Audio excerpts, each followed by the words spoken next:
سلامونه احترامات مې ومنئ په دې هیله چې ښه به یئ.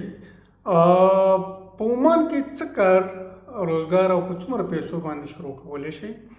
نن درته په دې ویډیو کې د 7 داسې کارونو په اړه باندې معلومات در کوم چې تاسې کولی شئ په عمان کې د 2000 ریالو نه واخله تر 3000 ریالو پورې شاوخوا پیسو کې شروع کړئ. عمان چې دی هلته افغانان اکثریت چې دی په بزنس ویزه باندې راځي، جاب ویزې باندې دومره خاص خلک نه راځي، ځکه چې جاب ویزې په اسانۍ نه ورکوي افغانانو ته. بزنس ویزې افغانان په اسانۍ ترلاسه کولی شي. دلته چې کوم خلک راځي حتما هغوی لومړی دا پوښتنه کوي چې څه کار او په څومره پیسو باندې شروع کولی شي. نو په دې ویډیو کې د 7 داسې کارونو په اړه باندې تاسو ته معلومات در کوم چې دغه 7 کارونه چې دی تاسې د 2000 عماني ریالو نه واخله تر 3000 عماني ریالو پورې په عمان کې شروع کولی شئ. که تاسو ته دا معلومات نه وي چې یو عماني ریال څو افغانۍ کېږي، نو درته به ووایم چې یو عماني ریال شاوخوا 170 افغانۍ جوړېږي د یو عماني ریال نه. همداراز که ډالرو ته واړوئ نو د یو عماني ریال نه $2.80 جوړېږي، یعنی 100 عماني ریال نه 280 امریکایي ډالر جوړېږي. تر ټولو مخکې چې کوم دی هغه د تنور کار دی. دلته چې دی تاسې د تنور جوړولی شئ چې ډوډۍ پکې پخوئ او خرڅوئ. دلته تنورونه ډېر کم دي، په هر ځای کې چې ما تنورونه لیدلي دي هغه ډېر ښه چلیږي او ښه کار روزګار پکې د 2-3 کسانو ښه صحیح روان وي. دغه تنور چې کوم دی تنور تاسې د 2000 نه واخله تر 3000 عماني ریاله پورې دغه تنور بزنس دلته شروع کولی شي. مینول بیکري ورته دلته وایي او دلته مختلفې ډوډۍ پخوي، یعنی 18 قسمه ډوډۍ چې دی په تنورونو کې پخیږي. پاکستاني ډوډۍ، افغاني ډوډۍ، ایراني ډوډۍ، عماني ډوډۍ، پراټې او مختلف قسمه ډوډۍ چې دی هغه ما چې څومره تنورونه لیدلي دي د پاکستانیانو د افغانانو هغوی چې دی دغه مختلف قسم ډوډۍ پخوي. دغه لومړی کار دی. دویم کار چې دی هغه د کافي شاپ دی.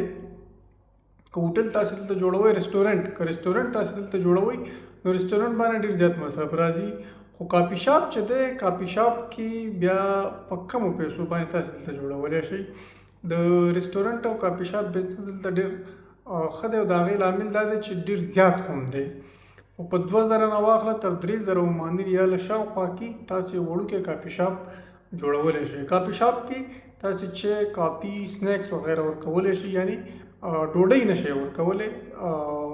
بریاني، وریجې، پلاو، ډوډۍ چې کوم شیان دي هغه نشئ ورکولی، خو سنیکس شیان چې کوم دي هغه پکې تاسې ورکولی شئ او مختلف چای او قهوه او کافي او دا شیان مختلف شیان چې دی هغه پکې تاسې خرڅولی شئ. نو دا په دغه پیسو کې راتللی شي. له هغې وروسته چې دی د جوسو دوکان دی، د تازه میوو د جوسو دوکان چې دی هغه هم دلته تاسې خلاصولی شئ. د 2000 نه واخله تر 3000 عماني ریالو په منځ کې د جوسو دوکانونه هم دلته چلیږي، ځکه دلته کال او سر ګرمي وي، د یخنۍ موسم ډېر کم وي او جوس هم په ښه بیه باندې دلته مشتریان لري. نو د جوسو تازه میوو کوم جوس چې جوړېږي تاسې دلته د هر ځای میوې شته دی. د دنیا د ګوټ ګوټ چې هره میوه ده هغه دلته راځي عمان ته او هر موسم کې تاسې هره میوه ترلاسه کولی شئ دلته. نو د جوسو کاروبار یو ښه کاروبار دی چې په کمو پیسو کې تاسې شروع کولی شئ. همداراز له هغې وروسته د نایي یا سلمانۍ ځای دی چې تاسې شروع کولی شئ. نایي یا سلماني چې دی دلته ډېرې زیاتې دي، څنګه چې کافي شاپ زیات دي دغسې د نایانو او سلمانیانو ځایونه هم ډېر زیات دي، خو خلک پکې پیسې پیدا کوي. هر ځای کې چې دی 2-3 کسان 4 کسان پکې مصروفه وي، کار پکې کوي، چې څومره ډېر دي دومره بیکار هم ډېر وي او په دې باندې هم یو څه پیسې کمې راځي، یعنی 3000 شاوخوا یا کېدای شي 4000 پورې یا 3000 شاوخوا پورې په دغه کې تاسې د سلمانۍ دوکان جوړولی شئ. همداراز یو بل کار چې دی هغه چې ما کوم معلومات کړي دي د اماراتو نه، د دوبۍ او شارجې او دغه مختلفو ځایونو نه خلک موټر راولي دلته بیا په عمان کې خرڅوي او زما د معلوماتو تر مخې په یو موټر کې شاوخوا 300 عماني ریال په اسانۍ سره پاتې کېږي. اکثره خلک ځي هلته نه په خپله راولي یا هلته څوک پیدا کړی وي هغه ورته رالیږي یا یې ورته راولي عمان ته یې راوړي او دلته په عمان کې خرڅوي. نو په میاشت کې 2-3 موټره چې هم څوک راولي نو هغه ښې پیسې پیدا کولی شي. او دغه کار هم چې دی تر 2000 نه واخله 3000 عماني ریالو پورې تاسې کولی شئ.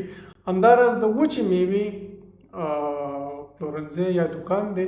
دلته وچه میوه هر ځای شته دی، ښه ډېره د هر هېواد شته دی، د امریکې واخله، د هند واخله، د ایران واخله، د هر یو ځای نه راځي. خو د افغانستان وچه میوه چې دی هغه بیا په غټو سټورونو کې نشته دی. خو ډېر افغانان ما ولیدل چې هغوی دلته د وچې میوې کاروبار کې خپل دوکانونه دي یا په مالونو کې یا په دې لویو مارکیټونو کې واړه واړه ځایونه نیولي دي او هلته د وچې میوې کاروبار کوي. یعنې د افغانستان وچه میوه که تاسې دلته راوړئ ښه مارکیټ لرلی شي. خو دا کیدی شي تر 3000 پورې بیا په دې باندې مصرف زیات راشي. وروستی کار چې کوم دی هغه به تاسې لپاره ډېر جالب وي. هغه د دهقانۍ کار دی. هغه د دهقانۍ کار داسې دی چې دلته ځمکې تاسې په ایجار یا په اجاره اخیستلی شئ. 2-3 جریبه ځمکه چې دی هغه د عماني سره چې ستاسې په څومره پیسو باندې کیسه برابره شي، یعنې 200 نه واخله تر 300 ریالو پورې د میاشتې پاسې کرایي کولی شئ یا اجاره اخیستلی شئ.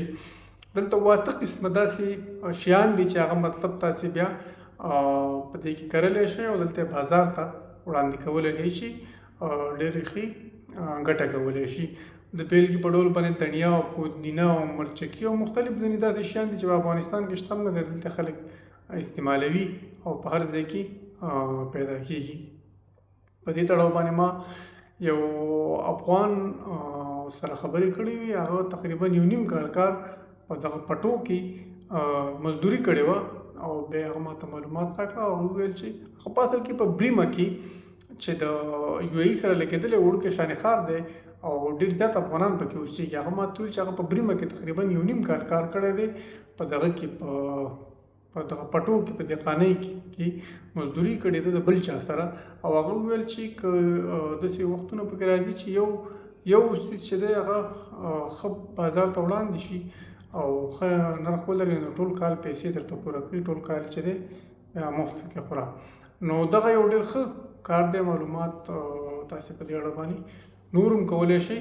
بریمه کې زیاتره افغانان چې دی همدغه دهقانۍ کارونه کوي. همداراز مسقط سیب نه چې خواوځئ هم دغلته پټي راځي خلک یې په ایجار یا په کرایه نیسي. همداراز سوهار طرف ته مختلفو ځایونو کې دغه د دهقانۍ یا د پټو د سیستم دی چې مختلف شیان پې 8 قسمه شیان پې دلته خلک کوي.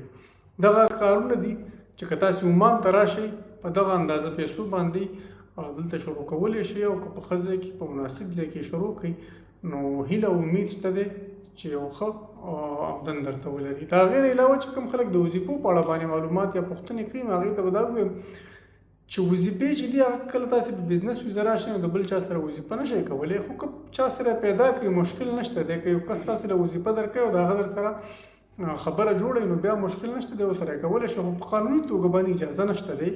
خو دلته ما ځینې افغانان ولیدل چې په کمپنو کې شرکتونو کې کار کوي، په بزنس ویزو باندې دلته راغلي دي خو بیا دلته په کمپنو کې مختلفو ځایونو کې کار کوي او یا داسې یو چا سره کار کوي چې هغه کس ته مشکل نه وي. مثلا کوم افغان سره تاسې کار کوئ یا کوم بل چا سره داسې کار کوئ او هغه ته مشکل نه وي نو تاسې بیا په هغه طریقه باندې کولی شئ. نور چې دی تاسې دلته په قانوني توګه باندې په بزنس ویزه باندې وظیفه نه شئ اخیستی.